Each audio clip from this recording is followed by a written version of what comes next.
Welcome to yet another episode of an ORF series called Neighbourhood Scope. In this, we deal with individual countries of the region and look at what is happening out there, as well as India's relations with these countries. And This is the third in a series in this series. We did the first one on Pakistan, the second one was on Nepal, and now we are doing one on Sri Lanka. And of course, I'm very ably assisted in this by my colleague Aditya, who is a budding Sri Lanka expert. And of course, we also have another colleague of ours, Shivam, who helps us in this endeavor. But without much ado, we're going to discuss what is happening in Sri Lanka today, and especially in light of the visit of President Wickremesinghe, what is exactly happening on the economic front, the political front in Sri Lanka, what is happening as far as India-Sri Lanka relations is concerned, and of course, Sri Lanka's strategic postures and how there is how Sri Lanka fits into the larger strategic scenario in the region. We have a great panel with us today. From Sri Lanka, we have Dr. Ganeshan Vignaraja, who's an economist, and he's a member of the Central Bank of Sri Lanka's Stakeholders Engagement Committee on Monetary Policy and Financial Stability Matters. He's also associated with the Gateway House, I believe, in Bombay.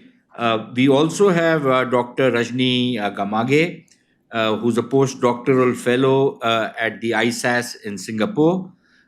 We have Nirupama Subramanian, who is a journalist who everybody knows, but since I have to introduce people, I have to introduce her as well. She was until recently with the Indian Express, but she has served in Pakistan. She's also served in Colombo. And finally, we have my colleague Aditya Gowda Shivamurthy, who's a junior fellow, but the designation is probably does not do justice to the amount of work he puts in. So it's good to have Aditya on the panel today. And I would like to, we'll keep this conversational. The rules of the game are pretty simple. I'll just keep shooting off questions. People are free to answer whatever they want to say. And the people of the panel are ready, are free to jump in if they want to add to something what a speaker has said, or they want to question or put a point across to the speaker. You're free to do that. So we'll keep it conversational, and we will have a Q&A at the end. That's the basic structure of how we are going to proceed.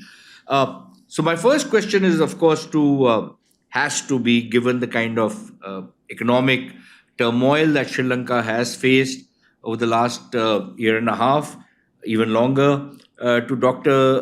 Vignaraja.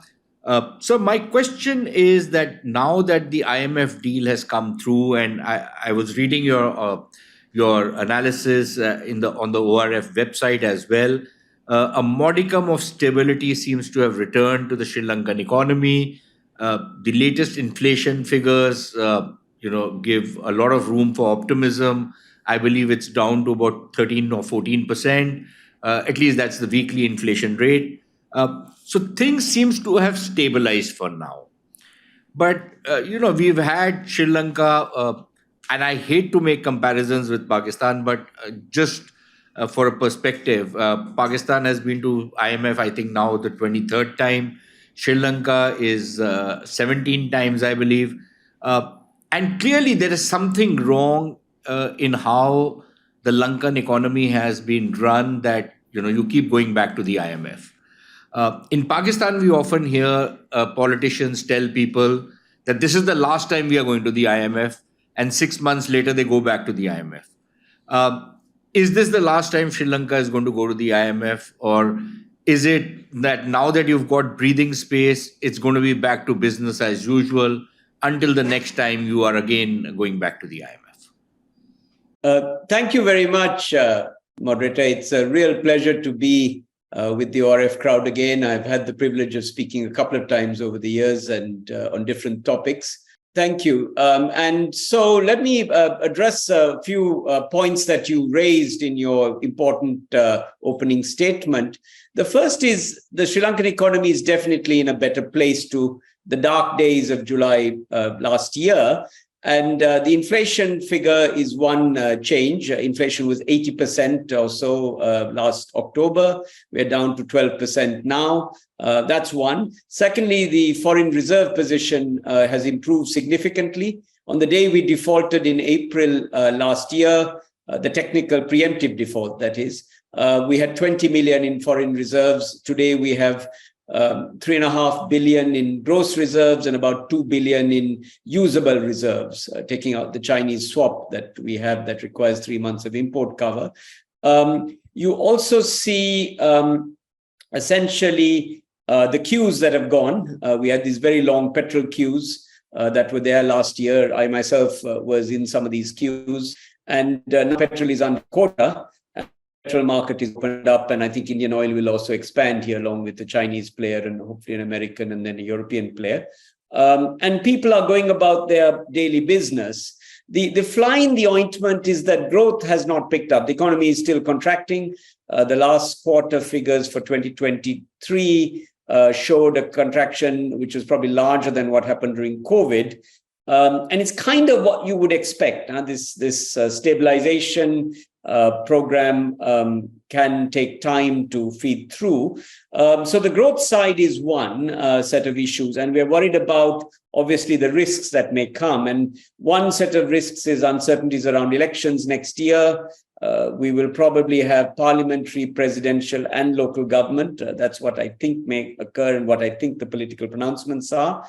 Then there's the world economy, which is in an unstable place, and that will affect a small open economy. So growth is the big issue.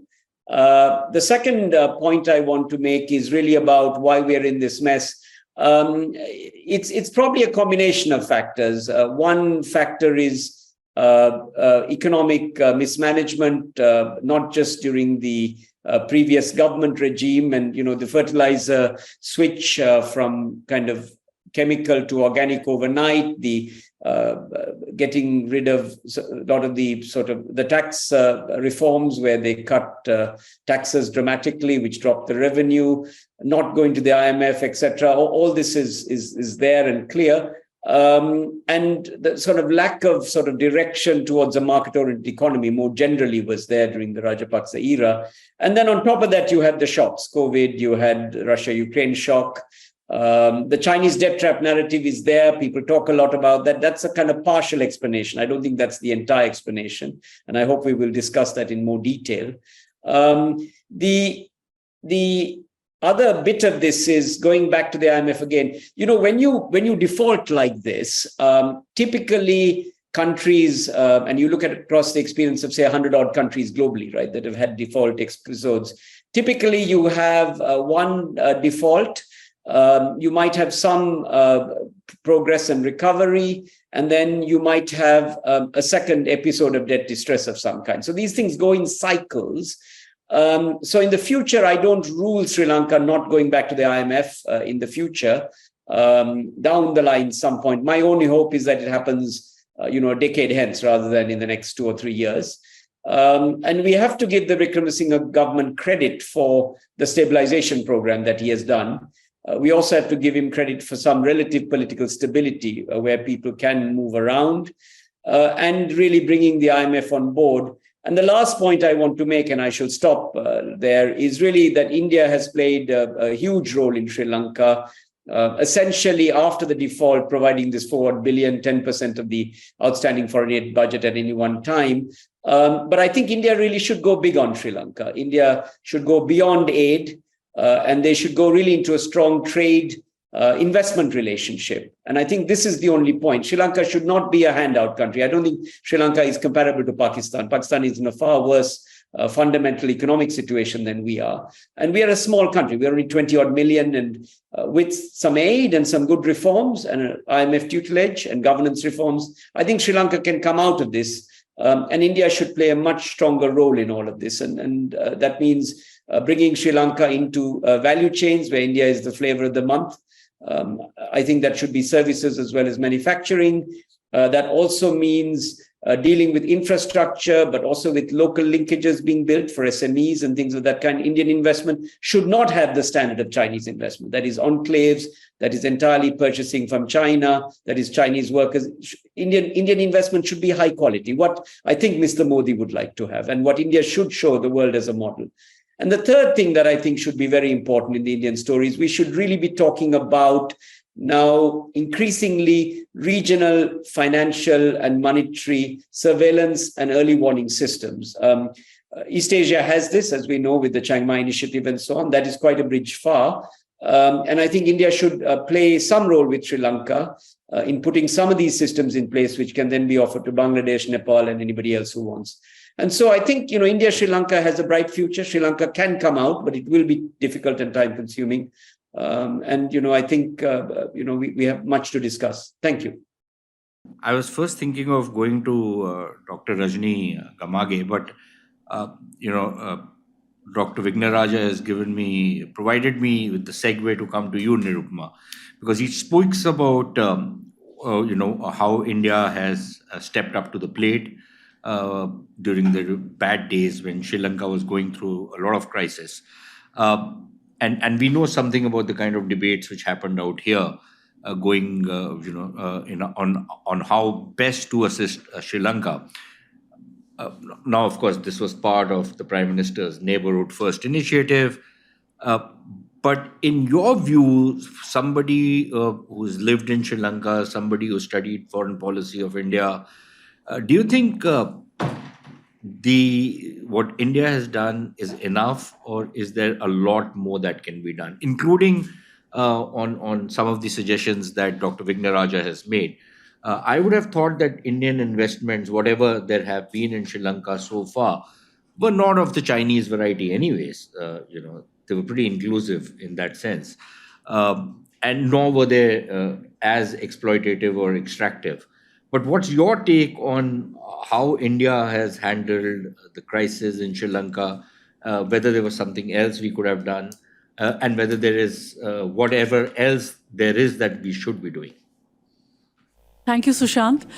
So you asked me a whole lot of questions at one go, and I'll try to answer them as briefly as possible. Isn't that what journalists often do to each other? The thing is that, yes, India was the first responder, and I think India pulled off a huge, big thing, arranging all those big credit lines, 4 billion in credit lines and in all kinds of through other instruments. Within 4 months, I think the talks began in December, and by March or April, India had, transferred a lot of money to Sri Lanka. So I think it was a huge, big thing to do, and it was appreciated well in Sri Lanka. I was there last April, and it was appreciated well. But the question that was being asked also is, what is India taking in return for this? You see, we have to go beyond. We have to go beyond our history, our suspicions, all those things. But I think there is always going to be a feeling in Sri Lanka that India is somehow out to colonize Sri Lanka. And I got that feeling in April last year when people were saying, thank you for the money, but what are you going to take in return? Trincomalee, you want the Trincomalee oil farms? What did Adani come and do here with our president? Why was the agreement secret? And so on, so many questions. So when Dr. Vignaraja says we have to go beyond trade, beyond aid, think of trade and investment, there is going to be that suspicion, and this suspicion was reflected in comments by President Wickremesinghe when he met the Indian CEO forum in Colombo before he came here a few days before. And he said, look, we have to go beyond being suspicious of each other. We have to move on. India is the big story in the world right now, and we are sitting right next to this huge economy. We have to take advantage of it. And Ranil has been a big votary of integrating the Sri Lankan economy with India's, so that Sri Lanka finds a gateway to other countries in the region and beyond. Though he's all that, he at this point has very limited political capital. So I don't know how much he's going to be able to carry off all these agreements that they have decided to do. I mean, all these plans that they have made for trade, for investment, because while it looks good from Delhi, and it looks good while people are speaking about it, on the ground it takes on a different hue. So I don't know what kind of protests there will be, but already I'm seeing in the press. I saw one editorial, and I saw a very fiery article by this person called Dan Jaitilaka, who was a diplomat at one time. He was a member of the provincial council in the Northeast at another time.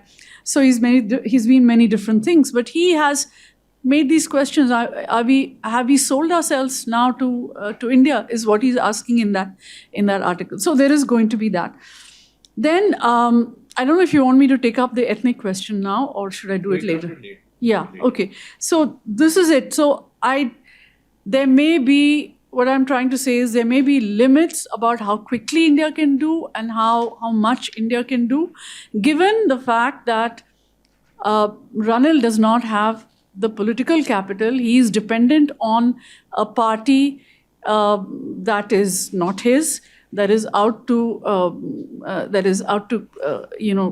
exploit the situation for its own political interests. That is not very popular at all on the streets among voters in Sri Lanka. So we have to see how all this plays out. All this reminded me of the time that Ranil came in 2017. He and the government made out a very impressive list of MOUs, plans that they were going to, undertake over the next 5 years or something. Nothing moved because the government was in paralysis at that time. Right now, he's a president. He has a lot more power. But as Dr. Vignaraja pointed out, there's an election, parliamentary election next year, and there is going to be a presidential election. A presidential election next year and a parliamentary the year after, I think. And there's going to be some limitations to how much he can play this. Yeah. So, Aditya, since you've been studying Sri Lanka very closely, you would have certainly followed the visit of President Wickremesinghe. And you've just heard what Nirupama said.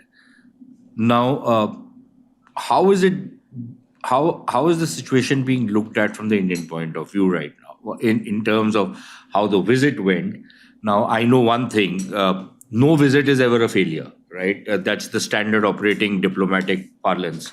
All visits are, remarkable successes. So I imagine, at least at the governmental level, everybody will say that this visit was a remarkable success.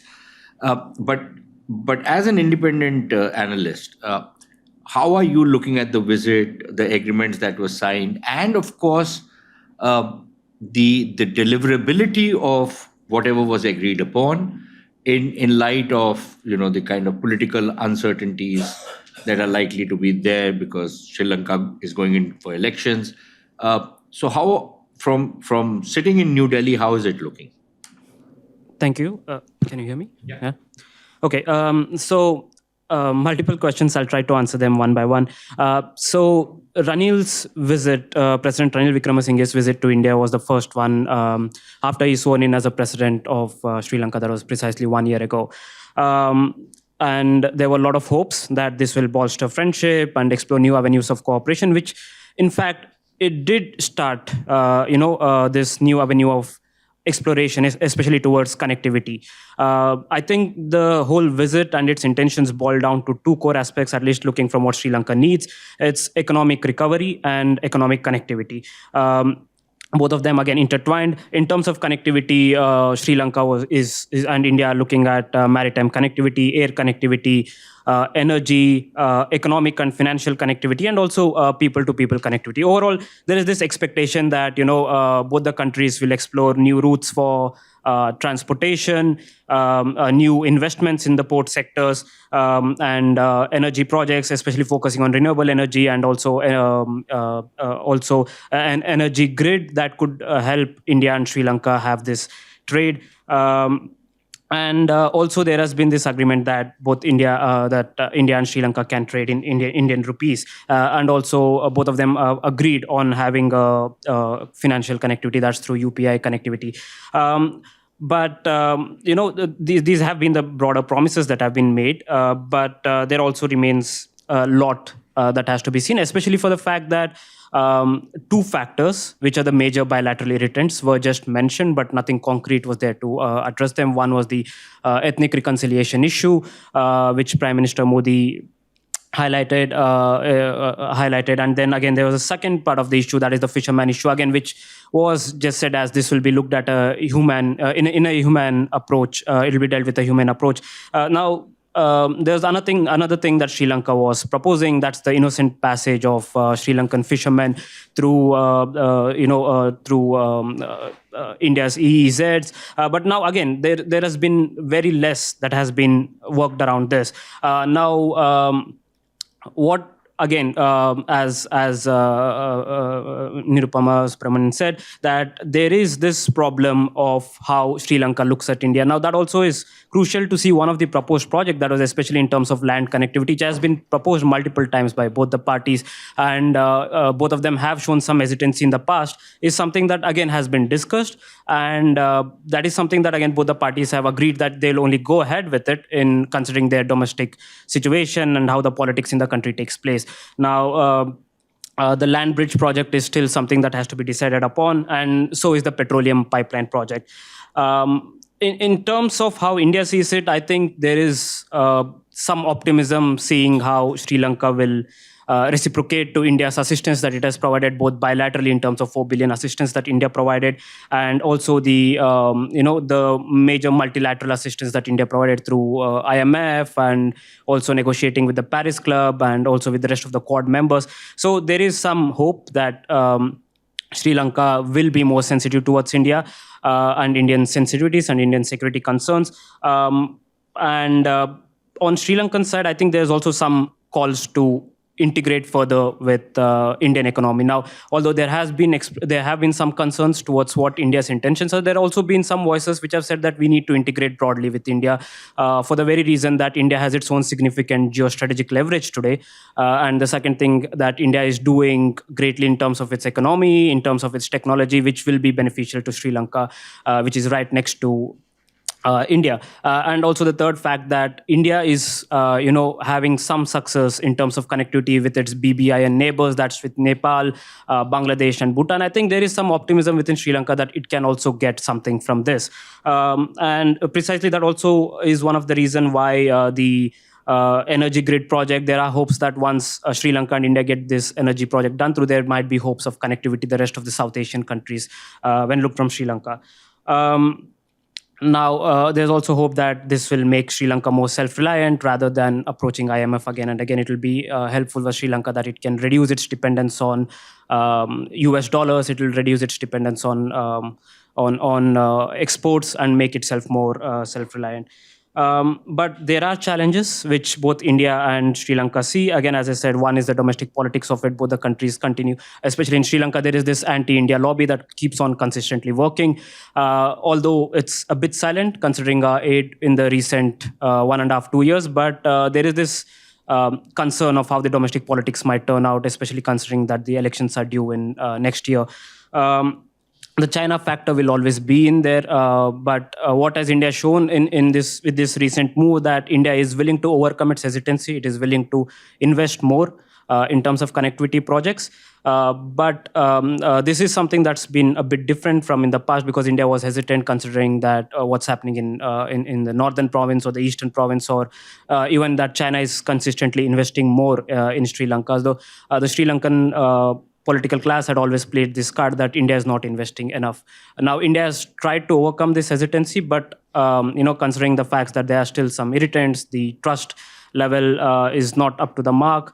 And also, since Indian projects have had this history of not being implemented in a time-efficient manner, is something that will constrain this relationship in the future. That's what I think. Dr. Gamage, you are a political analyst.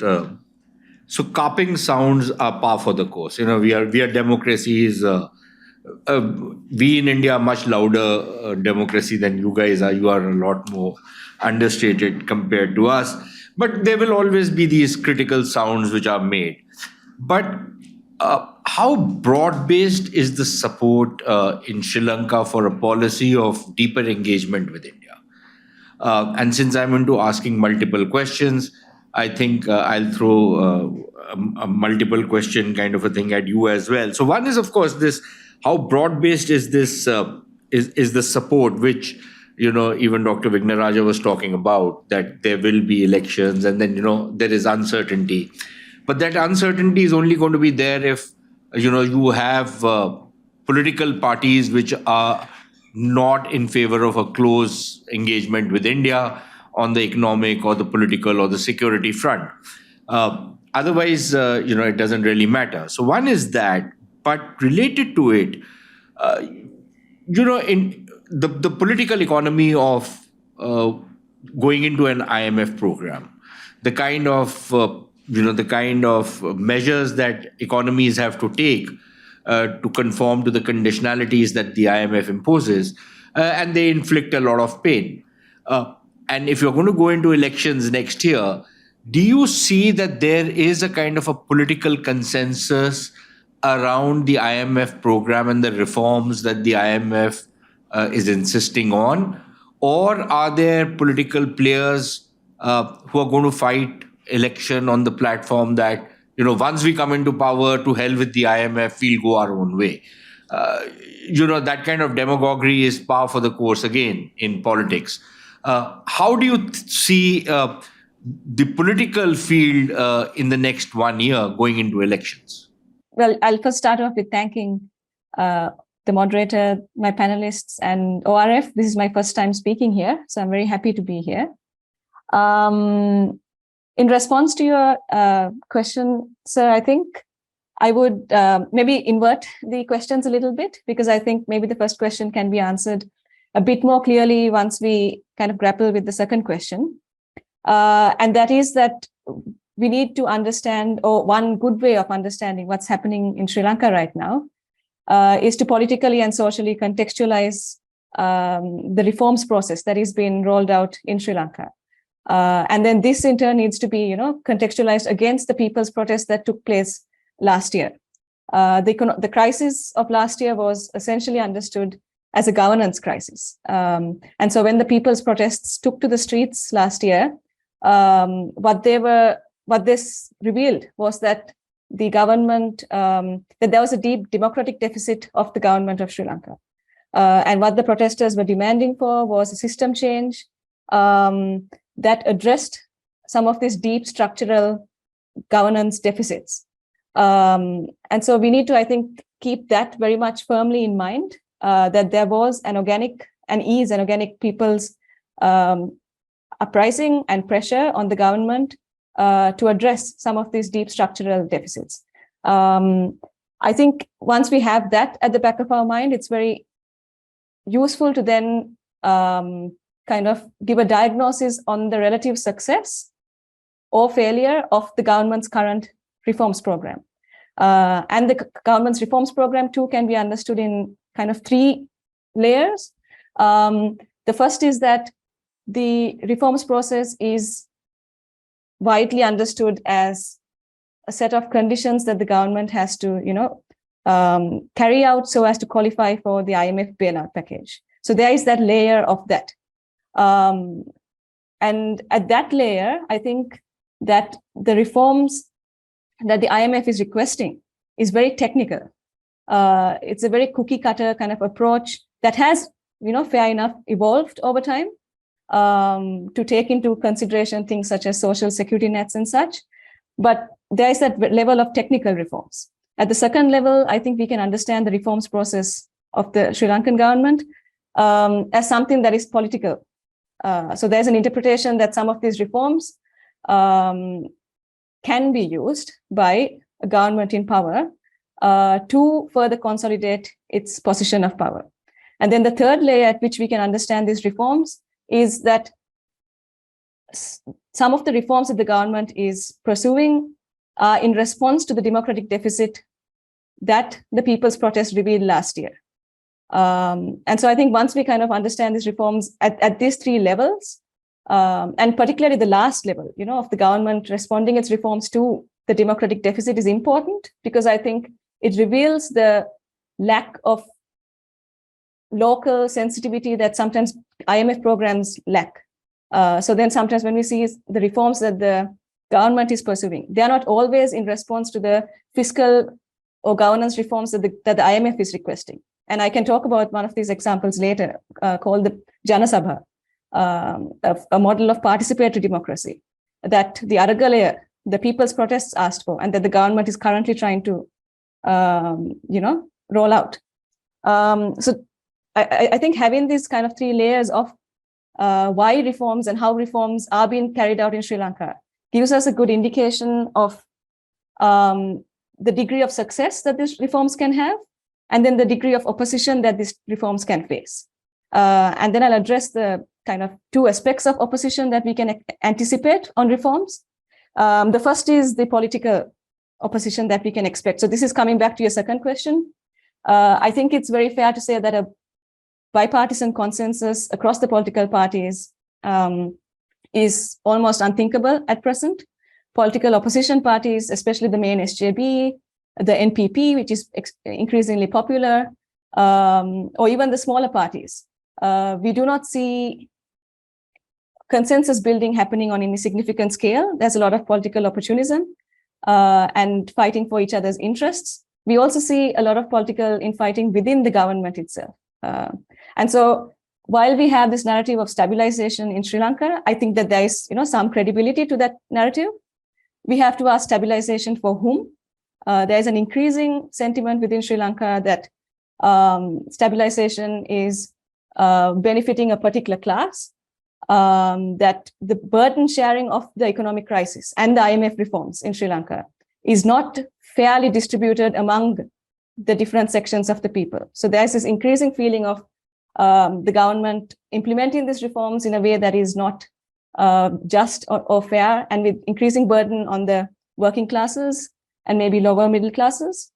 And so with that, I will kind of come to your first question, which is that how much of support would there be for Sri Lankan bilateral engagement with India? And I think in order to answer that question, we need to understand how much of support this government has in the first place, how much of credibility and legitimacy it holds. If there is no public buy-in, or if there is minimal public buy-in for this government's reforms that have been rolled out, then how can we expect there to be broad public support for its engagement with India? So I will kind of stop there. And which takes me back to Dr. Vignaraja, because, given the kind of difficulty that is going to be, which is quite natural in every IMF program, and which is a great opportunity for people who are in opposition, who can try and attract some political support by saying that they don't agree with the IMF reforms. Of course, they probably will never give a cogent kind of a alternative to what they can do to get out of the mess without the IMF. What is the alternative? I don't think the alternative is ever given. But this is going to become a problem also, sir, in the political economy realm. For example, if you have to start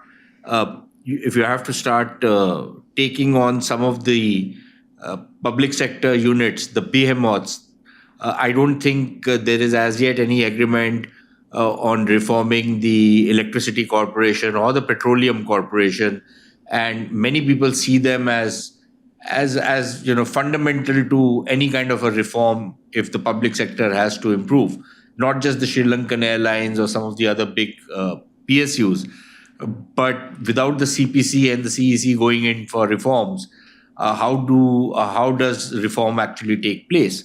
And the moment you start touching them, it's like literally touching a bee's hive. So how's the political economy work if politics is as polarized as Rajni is saying it is? How do you then deliver on these reforms politically? So you raised a lot of questions there. Let me try to respond very simply. The first is, there is no economic alternative to the current course of action, unfortunately. It doesn't matter what others may say. The country is defaulted.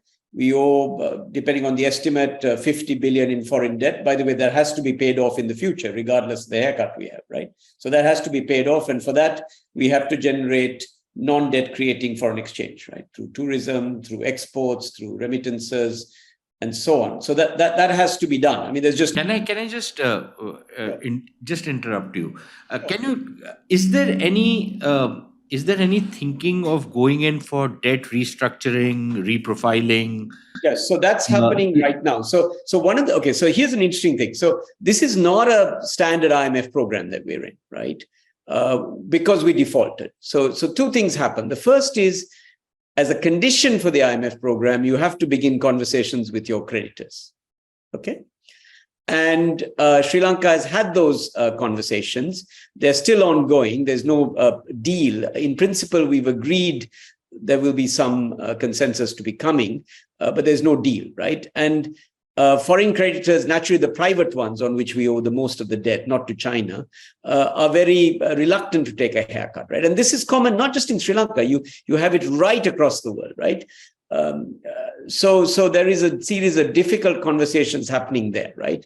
And inevitably a haircut has to be taken on that, so that the debt value will either be cut or the maturity will be extended. I mean, those are the only two things we can play for, right? Because a country at this level of debt to GDP ratio, cannot come out of this easily unless you have that conversation, right? What the IMF program tries to do is to stabilize a country in a balance of payments crisis, right? And that's what most people don't seem to understand, okay, certainly in Sri Lanka, yeah? And the fact that the economy is stabilizing is a testimony to the fact that Sri Lanka started actually doing the stabilization even before the IMF program came. Okay? So the Wickremesinghe administration, particularly the central bank governor who had been appointed by the previous administration, took great steps by raising interest rates, by doing a lot of stress testing on the bank, by really looking at financial stability well before the IMF program, which only came this March, right? And is just beginning to come on stream.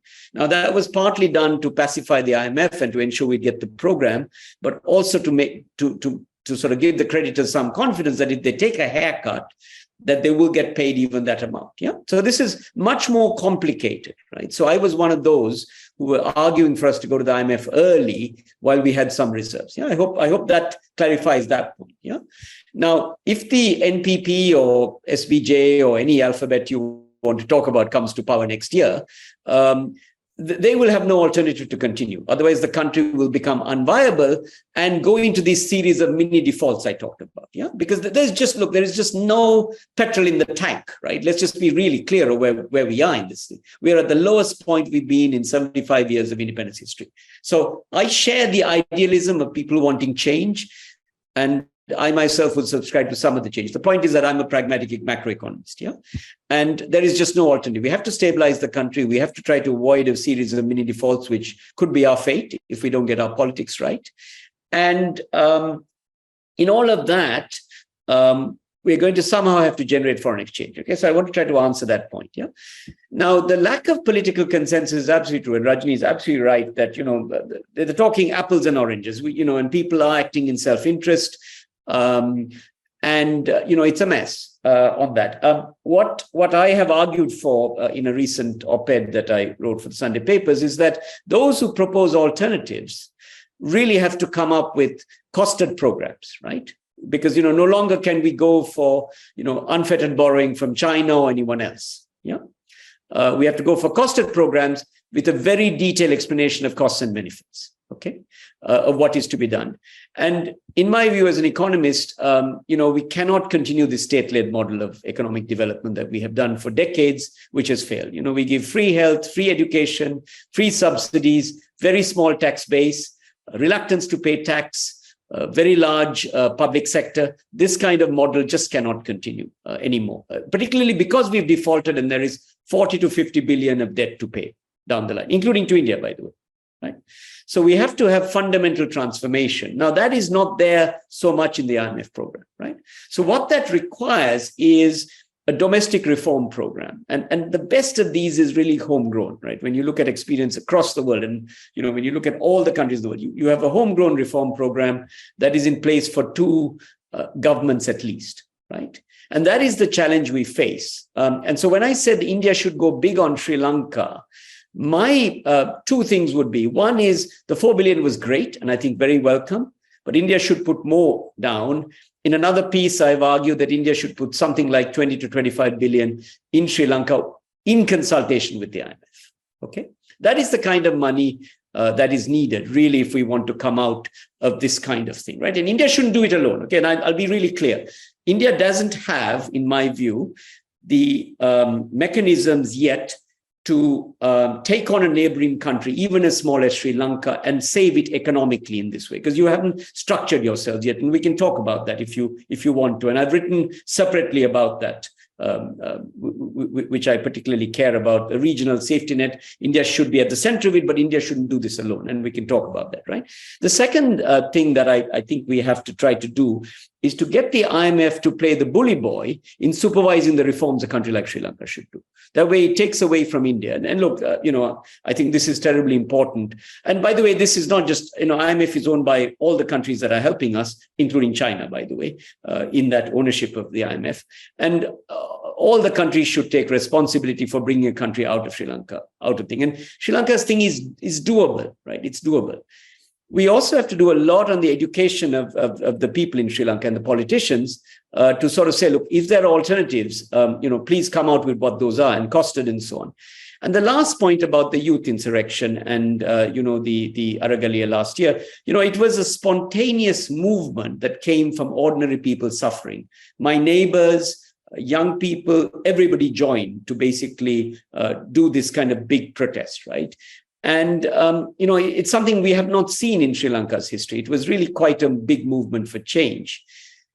And one hopes that gets channeled into the political process to come, not necessarily around the NPP, which is the JVP coalition that has come, mainly because they don't really have a costed program for Sri Lanka that is viable.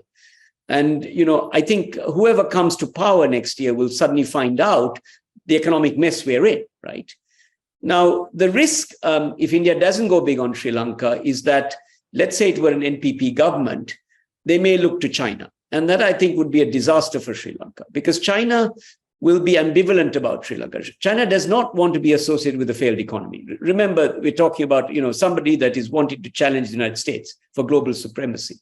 They don't want to be bailing out countries like Sri Lanka that are in a mess, that cannot govern themselves. They cannot run a macro economy. Yeah. So that is a big risk, I think, for the NPP or that ilk of people.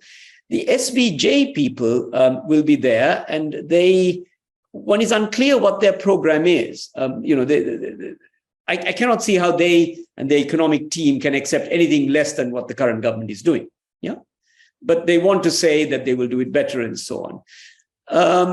Anybody else? The SLFP will have an old left type program.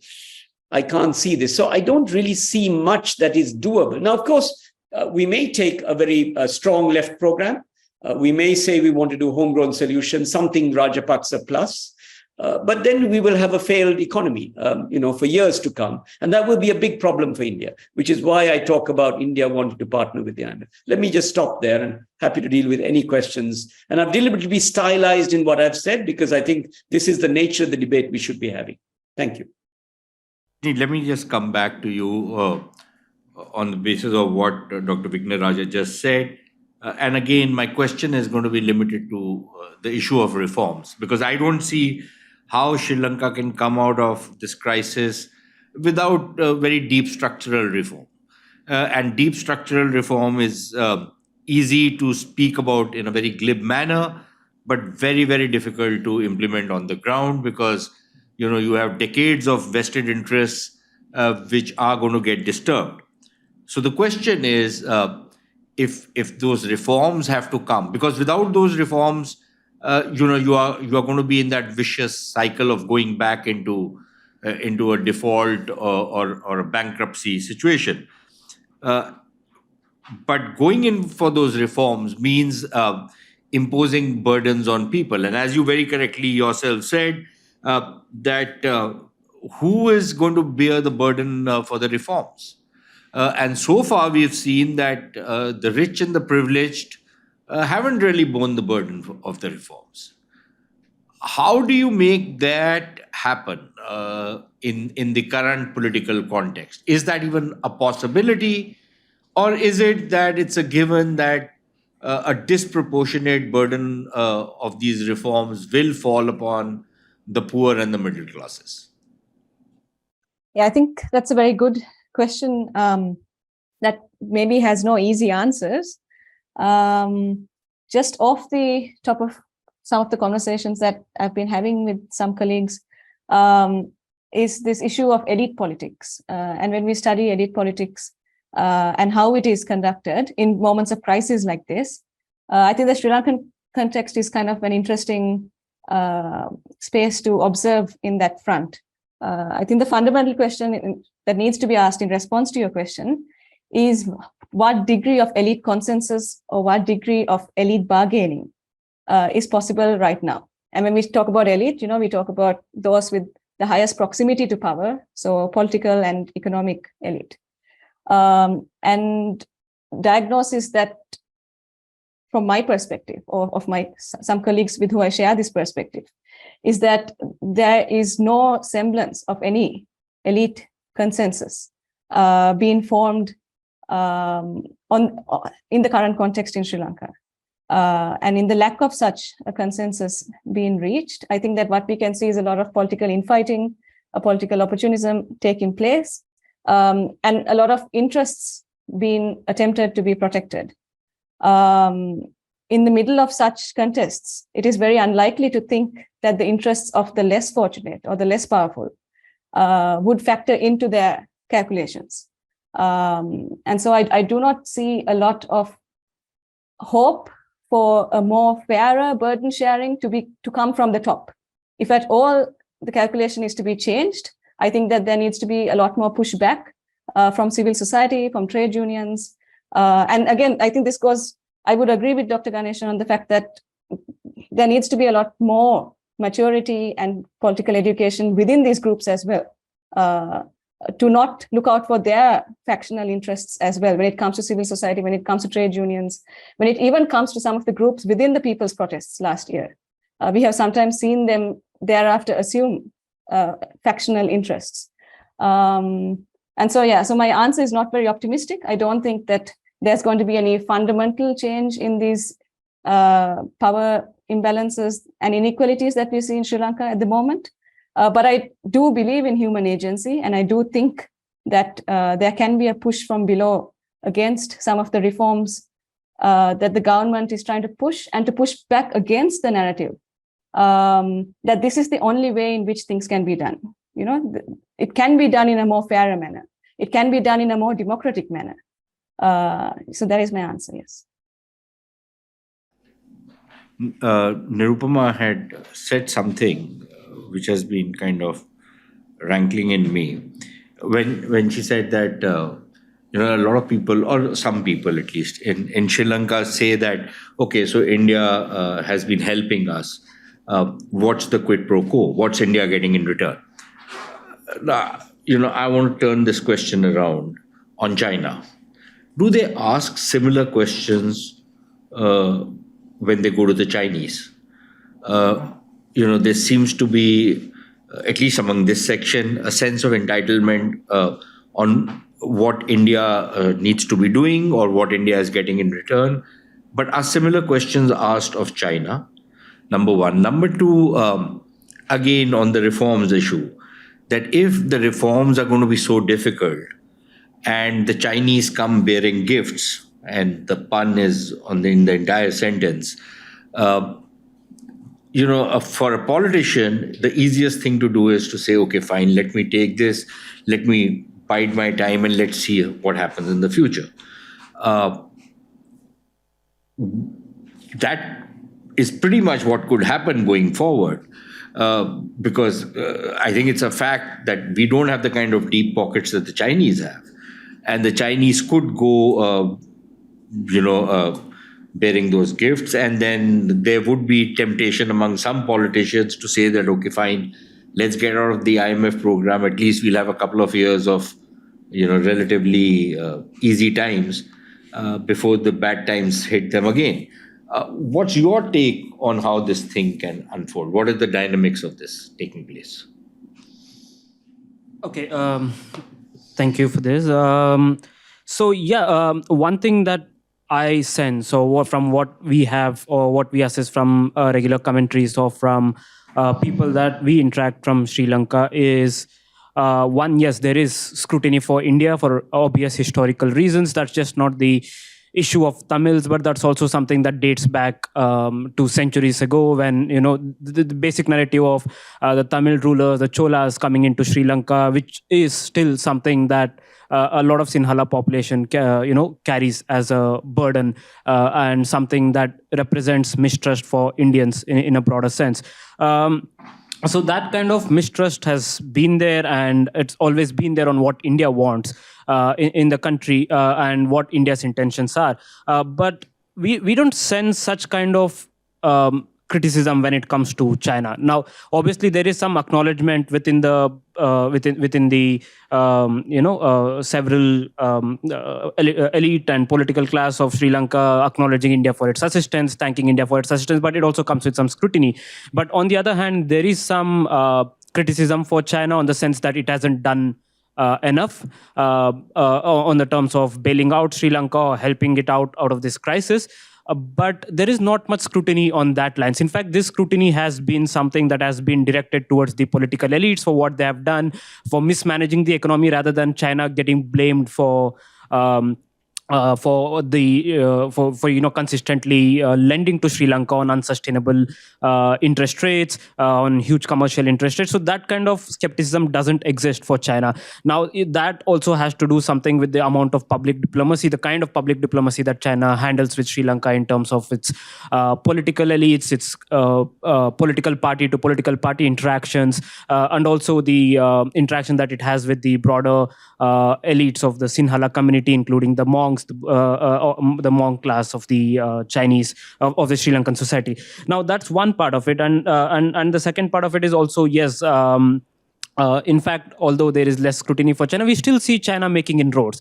China hasn't been a bit, significantly helpful when it comes to Sri Lanka asking for debt restructuring. In fact, the $4 billion US dollar assistance that Sri Lanka was seeking out, China turned out a blind ear to it. And then finally, when Sri Lanka approached IMF, and that's when China was compelled to assist, because all the other players had already stepped in to assist Sri Lanka.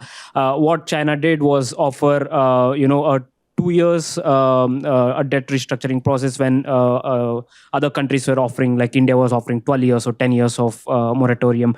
So that is something that China hasn't done. And also China's efforts were mostly half-hearted, in terms that China only restructured the debts that came from the Exim Bank rather than China Development Bank, which also owes around $3 billion US to Sri Lanka.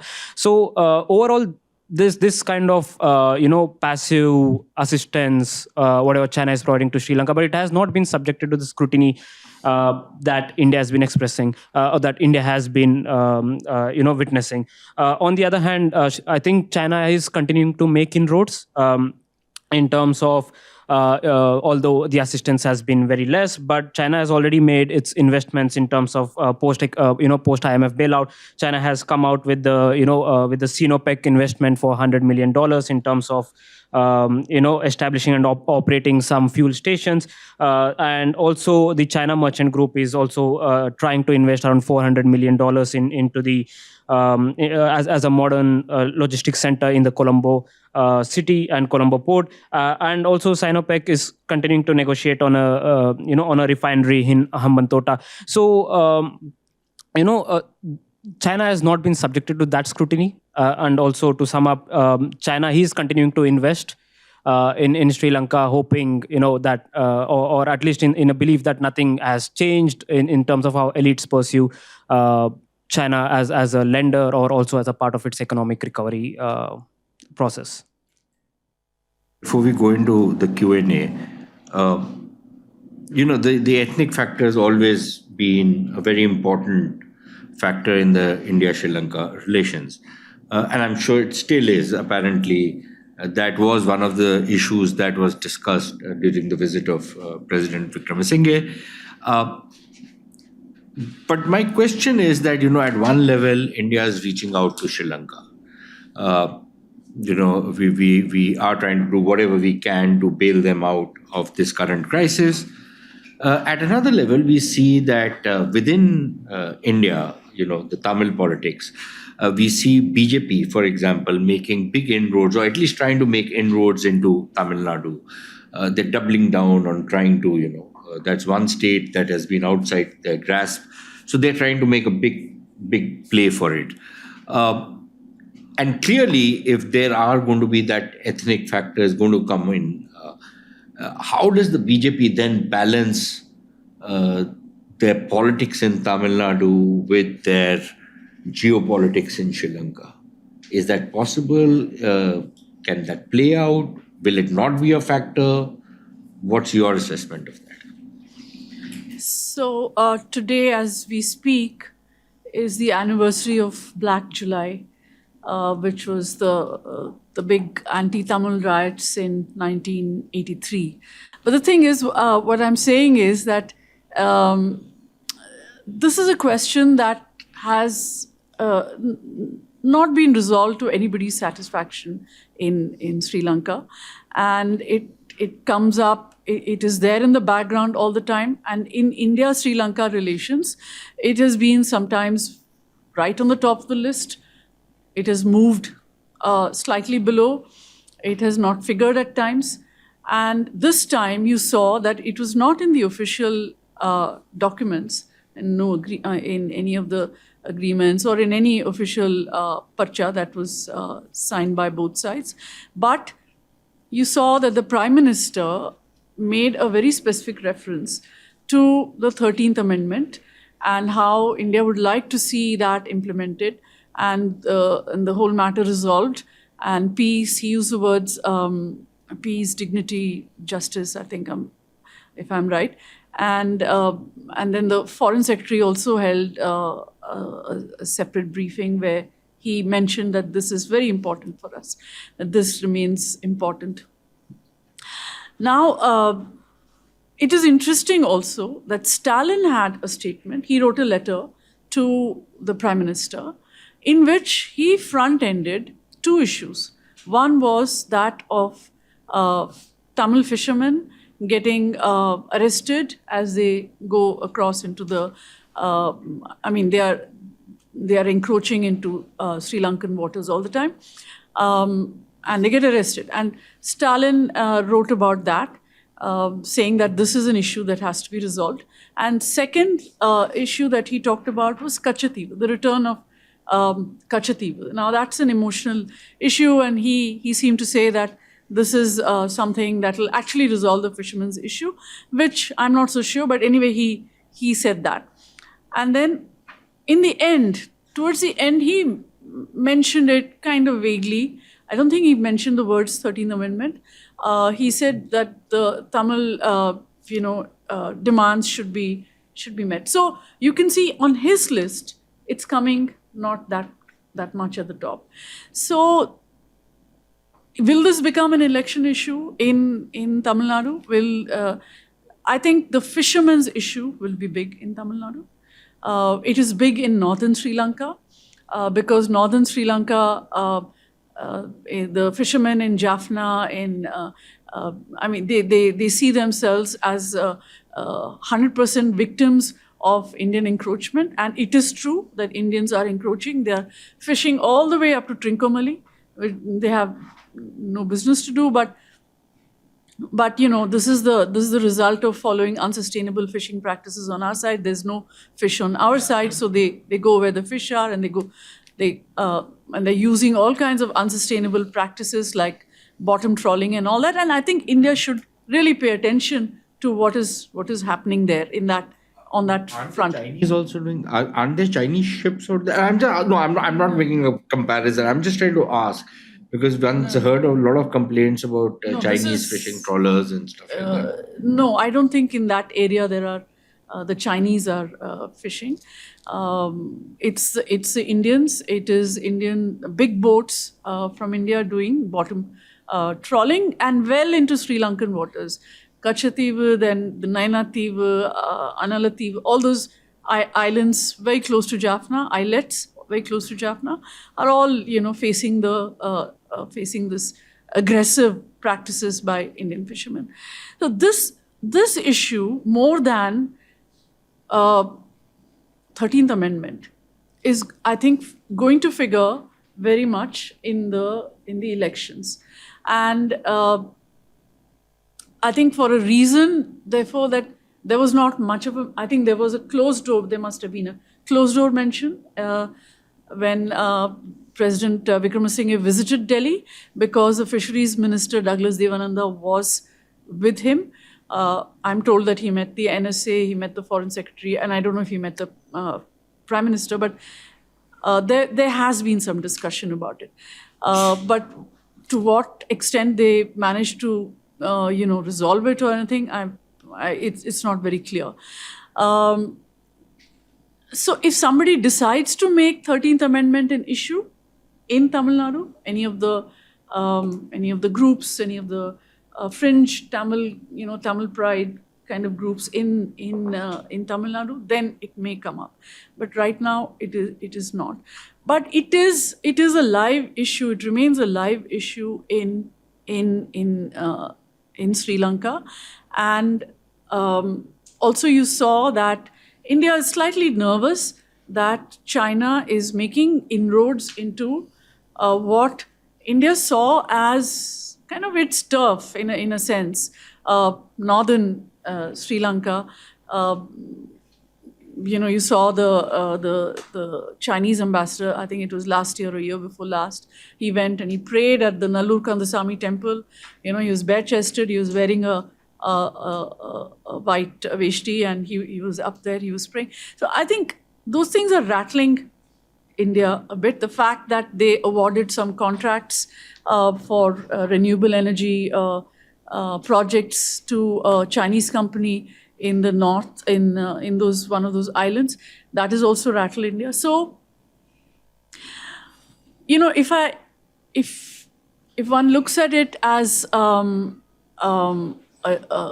strategic in terms of geostrategy, then unless Sri Lanka makes an effort to actually resolve this, the Tamil parties have been, in fact, there's a statement I got today from the Tamil National Alliance where they say, you have to implement this. This is not enough for us, but it is in the Constitution. And if you don't implement this, then you're violating the Constitution. You have to implement it in full, and you have to give us all the powers that are devolved to the northern province, to the eastern province under the provisions of this amendment. And unless you do it, you're violating the Constitution. This is the TNA stand. A lot of parties, a lot of people are coming around to believing that the 13th Amendment is one way to settle this issue. Okay, some people are, of course, saying it's not enough. It could become a point of tension. I mean, it remains to be seen whether it will, but it's there on the shelf. It could at any point become something that on which the temperature can be heated up. When it'll come, how it'll come, I can't say now. Whether it'll come during an election, that becomes very transparent because people take it up in an election and then it's forgotten thereafter. And the DMK is guilty of that as much as anybody else. But at some point, who knows what exigency might arise. I don't want to look so far into the future, but it remains unresolved and up there. And I feel that as long as Sri Lanka does not address it, one of the fundamentals in in that relationship is hanging. I mean, it's a cloud, and it needs to be addressed, according to me. Yeah, but that's the problem, right? Because if we keep insisting on this problem being addressed, there will be political players in Sri Lanka who will oppose it to the nail. Yeah. Now, where do you draw the balances? I don't know. Thankfully, I'm not a politician. I don't have to resolve this issue. But we are open for a Q&A, and please identify yourself and who you want to put the question to. The floor is open. Professor Muni, of course. Please go ahead. Thank you. Can I make just a couple of observations? I don't have specific question. One is on this economic stability, and I think Ganeshan may like to respond to it. The assessment is that this is a very fragile stability. And as all of you have discussed, and I agree with all of you, that the IMF program is going to create more burden. The full picture of the IMF program is still not unfolded. And when it comes to, and it will continue at least until 2031. Now, with that being there, I think Rajni is very correct that the discord amongst the political parties would exploit that. And therefore, government is going to be very vulnerable on that. The Rajapakshas were beaten on that issue, and I think Ranil, without any support, will find it very difficult to sustain himself or the system. And the basic factor which the last revolt provoked was the system change, and there is no system change. Neither it has taken place nor it will, despite what was that 19th A, another 21st A amendment which they brought about and all that. So that is one thing, that the situation is still very critical and fragile. Number two, I think this, you can take it as a cynical comment, but I think Ranil played a very clever and crafty diplomacy. And what he did, and this is something which can be debated, but this is my perception, that by propping up Adani projects, and Adani met him, he almost silenced Modi both on the China factor and on the Tamil factor.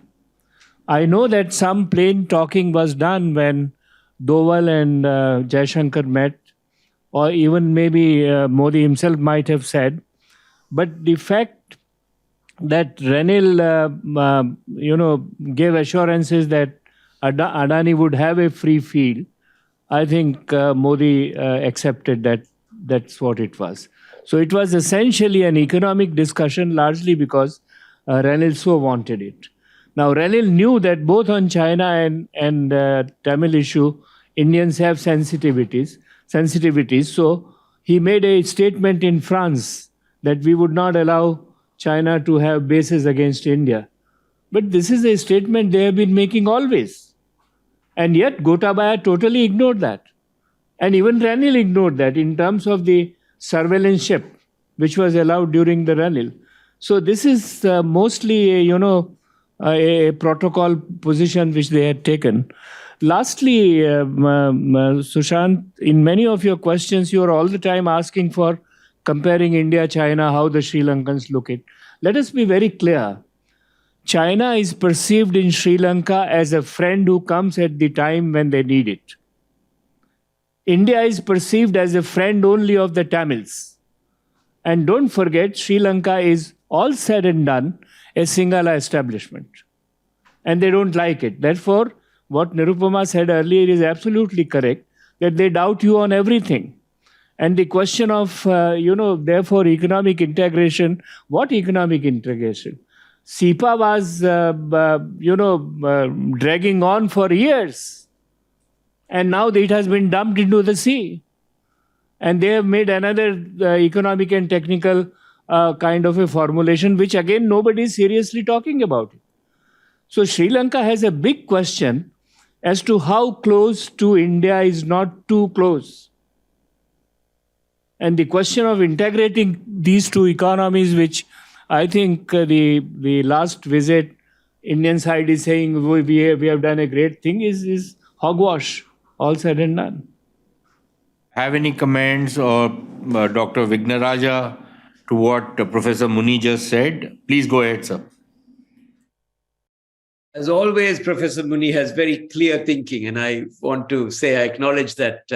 Let me just briefly mention the IMF program is till 2026, so it's a 4-year program, right, over 48 months, just to be clear, the current program, not to 2030 odd. It's true that inequality rises during IMF programs, and we have attempts at least to use the World Bank and the ADB to provide safety nets and to provide some cash transfers. And I think we're going to have to look very much at India's Aadhaar scheme, where, basically we put money, cash transfers into people's hands, particularly in places where people are suffering. And also we have to reform the Samruddhi program dramatically, because there are many people who should not get Samruddhi, who are getting it, and there are many who deserve Samruddhi who are not getting it, and so on. So we definitely have to ensure a safety net and social protection during this reform period of the vulnerable. And the vulnerable, I think World Bank estimates say poverty at $3.65 has doubled to 25% of the population. So we're talking about extra million and a half people in the $3.65 poverty, which is middle income poverty, right? So that's the story. And probably that number will go up if the economy keeps contracting. And yes, there is a big political question if the reforms can be sustained next year. But I think we have to try to ensure that we have a homegrown package that tries to do some kinds of reforms. The question of the integration with India, very briefly, it's like this, Professor Muni. The previous attempts at integration were basically what they call policy-led integration, right? Through SEPA, for instance. What I'm really talking about, and I have a paper on this, which Gateway House just published in consultation with CAS, about market-led integration through supply chains and through other mechanisms. And I think that is the way to do it, not just the infrastructure projects. That is really a fundamental supportive condition of integration, not necessarily market-led. And I think this means that Indian firms should invest more in Sri Lanka in the sectors where there is some need. It could be IT. When the cluster moved out of Bangalore, it went to the Philippines. It didn't come to Sri Lanka because we didn't have the supply of IT people and the STEM subjects. But we have to try to address that through reforms. Likewise, I think the auto cluster in Chennai, some backward linkages could be there in Sri Lanka through a Make in South Asia program that India might want to extend its Make in India program, and so on. So it should be market-led as opposed to state-led. And I think the main point of this integration should be really central banks in South Asia, between India and Sri Lanka as a start, talking to each other much more. India, RBI gave us a big swap, as you know, under the SARC arrangement, and there was a lot of discussion on the bilateral swap. But I think we really should look for a regional safety net where India doesn't have to carry the burden by itself as a handout. It should be with the IMF. The Chiang Mai initiative in East Asia, ASEAN, has that principle there. And the very last point is I think people in Sri Lanka are beginning to see the difference between India and China, right? It is true that China has been seen traditionally by some people as a friend because of the BRI investments and the rubberized pact and the history. But people are very disappointed in policy circles here that China has not come to the table in the debt discussions, right? China wants a separate deal. It hasn't joined the Paris Club and others in the debt conversations. China did not provide us with the bailout last year that I think the Rajapaksa brothers and others expected. This phrase that is used in Sri Lanka, China rata piva beraganu, which is that China will save us, did not materialize. That is why the technocrats of the Rajapaksa regime ran down the economy to the state that we only had 20 million on the day we defaulted, which is about 2 hours of imports. You may recall when India went to the IMF, it had 6 weeks of imports, right?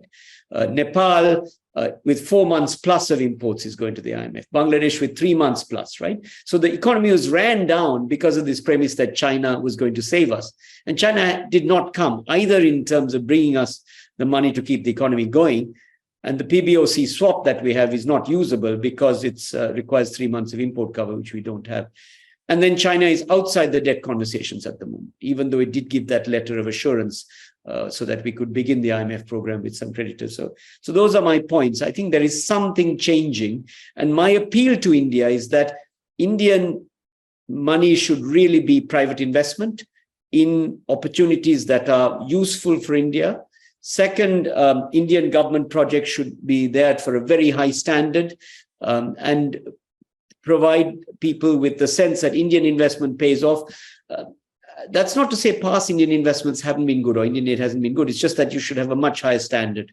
And that requires a conversation about the instrumentality that India may use in its foreign aid program and so on. So I'm less pessimistic necessarily, but I think there's a lot to be done. Thank you. Hi, I'm Sushant Matu. I'm Foreign Affairs Correspondent with The Mint. A question for Ms. Subramanian on investments. I think that the joint statement mentioned that Indian firms could help Sri Lanka with divestment. This was specifically mentioned in the joint statement. And the idea has been that Tata would sort of invest in something like Sri Lankan Airlines. And the chairman of Tata Sons was also in Sri Lanka prior to the Prime Minister, President Wickremesinghe's visit. My question is, given what you've said about, and what Professor Mooney has also said about the suspicions that seem to exist about India in Sri Lanka, will this be sort of seen as selling the family silver in terms of, if state-owned enterprises are sort of privatized and sold to Indian investments? I just wanted to ask a question because Dr. Vinay Raja was very clear about Indian investments there. And second, and I leave this to whoever might want to answer it, the joint statement again very clearly said that, and of course this is something that Sri Lanka has said a lot, which is we will remain respectful of India's security concerns in this part of the world as regards China. What happens then, because they also have 7 billion in debt that they need to pay to the Chinese? What happens when the Chinese come calling again? There's the next spy ship, Yuan Wang 7, shall we say? So I just want to ask, because that will obviously predictably close the media here and some of the intelligentsia to also, say that, look, we gave you $4 billion and now you have turned around and invited the Chinese again. The MEA, though, seems to have something of a more balanced perspective on this, at least, because they know that this is just a fact of life. But I just want to get a sense of, do you think that that Sri Lanka will be able to sort of stick to that assurance that we will respect your concerns security-wise as when it comes to China? Just those two questions. So I'll answer the second question first. It's always going to be a balancing act for Sri Lanka. You may have noticed that I think the day after he went, Wickremesinghe went from here. I think he left on a Friday night. On a Saturday morning, he was in a meeting with a very senior functionary of the Chinese Communist Party who had come visiting. And the press note about that was put out perhaps on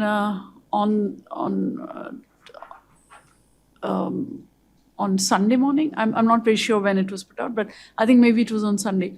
That in a significant, the press note itself is calling it a significant development. This is journalist language, right? In a significant development, somebody came calling. The press note itself says, in a significant development, President Ranil Wickremesinghe met this official from China. I'm forgetting his name, this official from China. So I thought that was already a balancing act in progress, and we are going to see that balancing act continue all the time, because Sri Lanka is an independent country. It has always said that it'll not have a pro. Ranil has said this many times. He'll not have a pro-India policy or a pro-China policy. He will have a pro-Sri Lanka policy. And even if he says that now is a time to, get closer to India, have all these economic linkages with India. It is because it is in the interests of Sri Lanka. That's how he's trying to sell it to the Sri Lankan public. How it will play out in the elections and all is a different question. But the question you asked about, these big ticket investments, yes, there's a talk about Tata's buying the Sri Lankan thing. I mean, it's already with Emirates. Some portion of it is with Emirates, right? I think, what is the stake? 51% or some 49% or something like that. Do they have a stake, or are they just operating it? I think they have some stake. Maybe Dr. Gamage or Dr. Vignaraja may know this better, but I think there's already Emirates has some stake in it. And I don't know whose portion Tatas are going to buy out. But I don't think there will be questions about investment.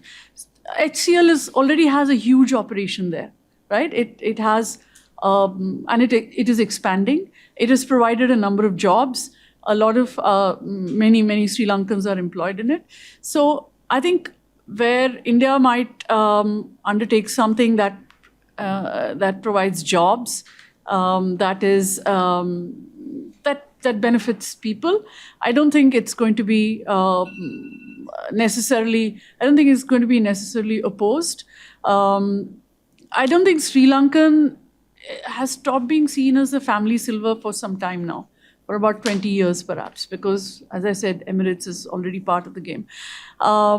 But when it comes to development of things like the Trincomalee oil tank farm, right, or this giving away that whole Mannar wind basin to the Adanis, I think these are issues that bother Sri Lankans because there's so much secrecy around it.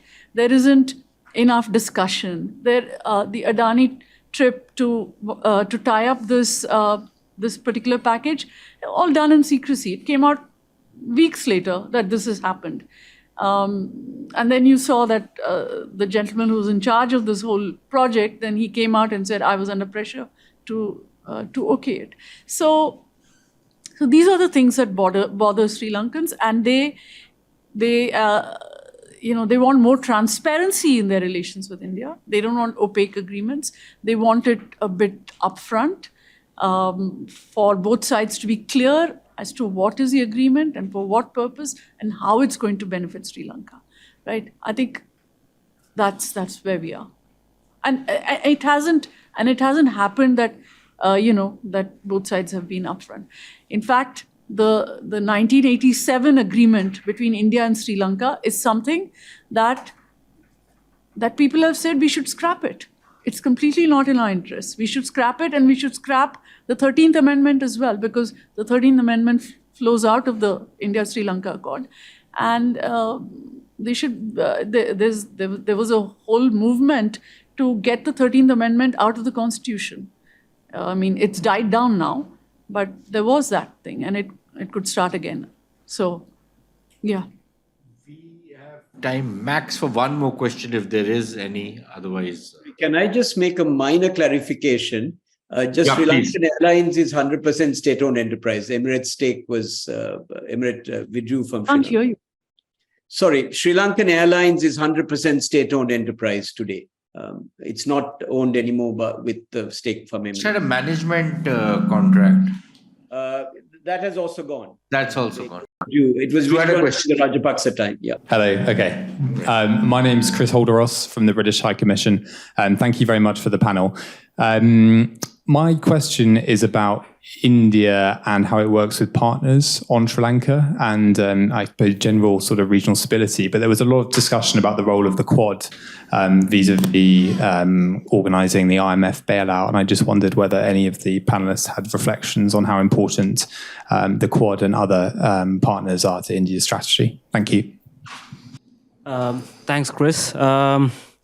Well, I think one thing that we have seen in the recent years is that India has been more open to partnerships in the neighborhood itself, right? Now, Sri Lanka is a particular case because one is that not only other countries, especially the Quad countries, feel that there is a need to act on Sri Lanka, to be more proactive in the Indian Ocean region, but also for the fact that India also was a key stakeholder in bargaining with the rest of the Quad states to play a more active role. Now, how they have played this role has completely differed. Now, in terms of Japan, it's still the Japan has been a big investor in Sri Lanka, so it continues to play a key role.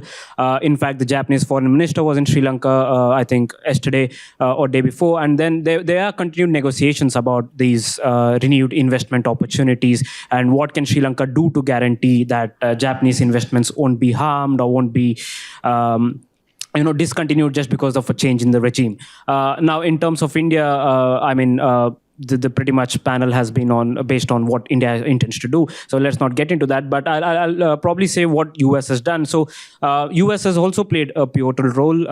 The first thing is, I think there is a broader understanding within the Quad countries to let India play, take up the leadership in the region. So in the sense that as soon as India provided its 4 billion, dispatched its first tranche of assistance, we saw US following up with that, and then US also consistently bargaining for Sri Lanka in the IMF. Both India and US had some consistent negotiations, and there was some coordination and cooperation when they reached out to Sri Lanka in terms of IMF and how this IMF loans have to be restructured. Now, other players also, like France, is playing a crucial role in restructuring these debts. Macron was there a couple of days ago. But how these countries are showing their interest have differed, especially in terms of Australia. We don't see much except for the $75 million assistance that it had offered in the initial days. Japan continues to stay relevant, but it has been hesitant to invest more because of its past. India is the player and will continue to be the player. US has shown more interest. In fact, in the last 1.5-2 years, it has offered like nearly 13 to 14% of its overall assistance that it has provided to Sri Lanka since 1950s in terms of aid. So US has been determinant, but also, that said, there has been some skepticism within Sri Lanka in terms of how it perceives US and its collaboration with India. I hope that answers it. Call it a day, but thank you very much, Dr. Vignaraja, Dr. Gamage, Nirupama, and most of all, Aditya, for organizing and being in touch with everybody. So thank you very much. We hope to see you again very soon on one or the other of these programs. We intend to do a couple of others which are not country-specific, but which are probably regional in nature. So certainly we would seek your cooperation, Dr. Vignaraja and Dr. Gamage. We'd love to have you over again, and preferably in person next time. So let's hope we can meet again. Thank you very much, everyone, for attending and being part of this program. Thanks a lot. Thank you. Thank you very much. Wonderful. Thank you.